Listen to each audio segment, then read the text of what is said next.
All right, hello again, algebra students. In this video, we are going to be working some practice problems involving multiplication and division.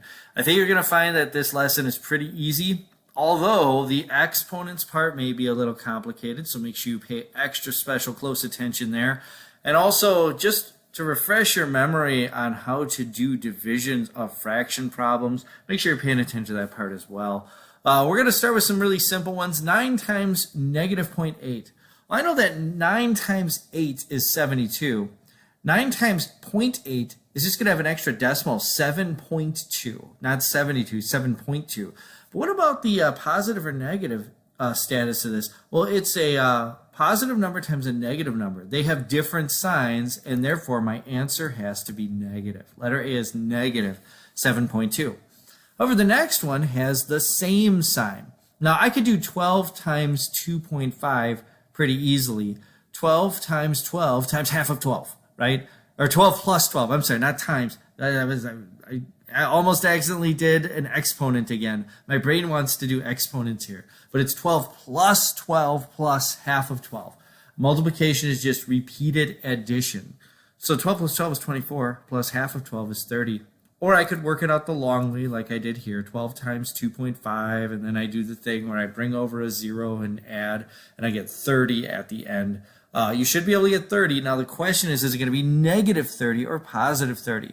In this case, I have two numbers that have the same sign, and therefore my answer is going to be positive. Even if both numbers are negative, it doesn't matter. Same sign, final answer is positive. All right, what about letter C? What do I do with exponents? Now this is repeated multiplication. Negative 4 times negative 4 times negative 4. What do I do with a repeated multiplication problem? Well, it's going to follow the same rules. It's just I'm going to do it in parts. I'm going to start with negative 4 times negative 4. I'm going to multiply these first two numbers. They have the same sign, so when I multiply those, it's going to give me a positive number. But then I still have to multiply that times negative 4, and now they have different signs. So when I multiply those, I'm going to end up with a negative number for my result. 16 times 4 is 64. One was positive, one was negative. That means different signs. It has to be a negative number at the end. Now here's a key to remember. Now, and there's another thing I want you to notice. Look at how C is set up. Notice that I have a number in parentheses here, a negative number in parentheses raised to the third power. That means being raised to the third power is the 4 and its accompanying negative. Or I'm multiplying the opposite of 4 times the opposite of 4 times the opposite of 4. Notice what's different about letter E. We'll get to letter E in a second. Notice that it doesn't have parentheses, and therefore it's going to be treated a very different way. But just one other point I want to make. When you raise a negative number in parentheses to an exponent like this, it's always going to end up, to an odd exponent like 3, it's always going to end up negative. Because I'm always going to do this same thing where I multiply, and I'm going to end, the last step is going to be a positive times a negative, okay? So odd exponents result in negative numbers when you're raising a negative number to an odd exponent. What about to an even exponent? Well, let's take a look at negative 8 to the 4th. Notice again, negative 8 is in parentheses, so it's going to be negative 8 times negative 8 times negative 8 times negative 8. Negative 8 times negative 8 is 64. It's going to be positive because I multiplied the same sign. 64 times negative 8 is going to be, oh man, I'm going to have to think this one through, 512. Okay, 64 times 8 is 512. But now keep in mind, I'm multiplying 64 times this next negative 8. Different signs, that means I'm going to have a negative number. But I'm not done yet because I have to multiply that negative number times one more negative 8. Okay, and when I do that, well, first of all, I'm just going to do 512 times 8 is going to be 4,096. And it's going to be positive because these two numbers had the same sign. Anytime you raise a negative number in parentheses to a positive exponent, the result is going to be a positive number because the last step is going to be multiplying two numbers with the same sign together. What about this last one, E? What's going on there when I don't have parentheses around the negative 5? Well, okay, we have to remember order of operations. This negative is kind of like it's multiplying the 5 times negative 1 to make it the opposite of 5. And then 5 is being raised to the 4th. What do I do first? Do I do the negative times the 5 or the 5 to the 4th? I have to do the exponent first.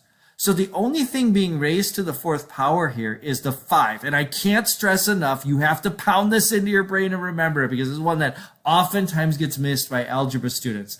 The 5 is raised to the fourth. The 5 is raised to the fourth, not the negative. It's not negative 5 times negative 5 times. It's 5 times 5 times 5 times 5, and then the negative gets applied at the end.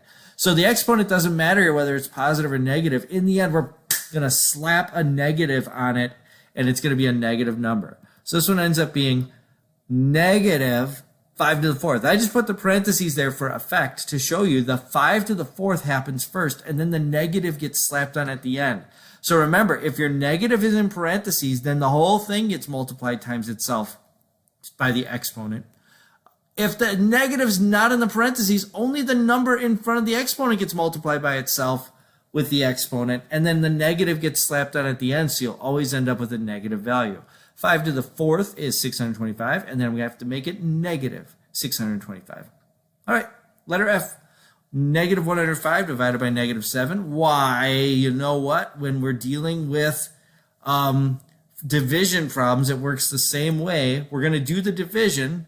7 goes into 105 17 times. 7 goes into 10 once, we're doing 7, subtract, I get 35. 7 goes into 35, 7. Did I make a mistake here? I think I made a mistake here. 7 goes into 35 5 times, not 7 times. So the answer is 15. Now, is it positive or negative 15? Well, when I look at this, I started with a negative divided by a negative. They have the same sign, so my answer has to be positive. All right, let's take a look at the next one, letter G. The next one, I have this extra box over here. All right, this next one is 3, let's see, it's 63.9 divided by negative 3. Now you could do this division in your head. What times itself, what times 3 is 63.9? 21.3 is kind of the obvious answer.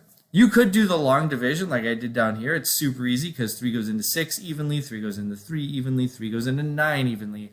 You end up with 21.3. I put a negative here. Is that negative right? Well, let's just take a look.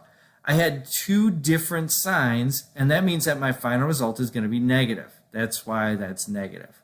All right, let's take a look at H. Now we're going to get into some fractions.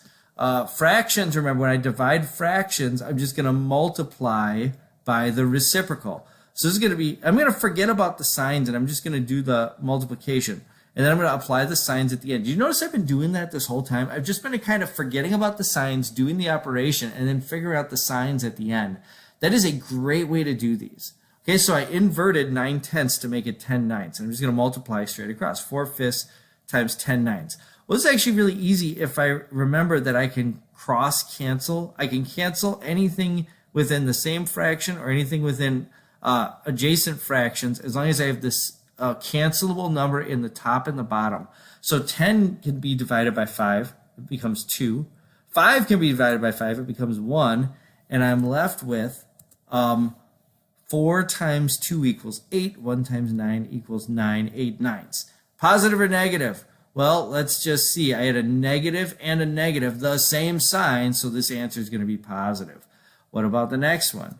3/8 times 4/3, inverted 3/4 to make it 4/3. I'm just going to forget about the positive negative for a bit.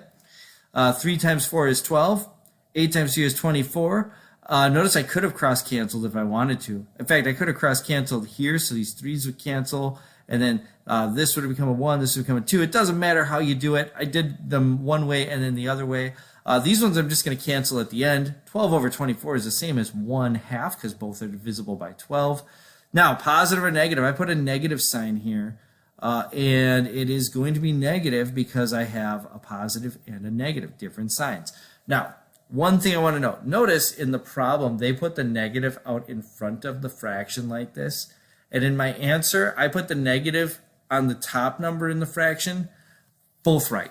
Both valid ways of expressing a negative fraction. You can put the negative on the top number or the negative out front like they did here. Those are both valid, okay? Now, letter J. During a cold spell in January 1989, Homer, Alaska recorded a low temperature, negative 24 degrees Fahrenheit. The city of Bethel, Alaska recorded a low temperature twice as cold as the low in Homer. So it's going to be 2 times negative 24. What's that going to look like in problem form? Well, just like this. 2 times negative 24 degrees Fahrenheit. One's positive, one's negative. That means my answer is going to be negative. 2 times negative 24 is negative 48. That was the temperature in Bethel, Alaska. All right, we've done enough practice. You now know some of the tricky things to watch for, especially with exponents and especially with exponents that don't have parentheses around the negative sign. You are now ready to begin working the lesson problem set.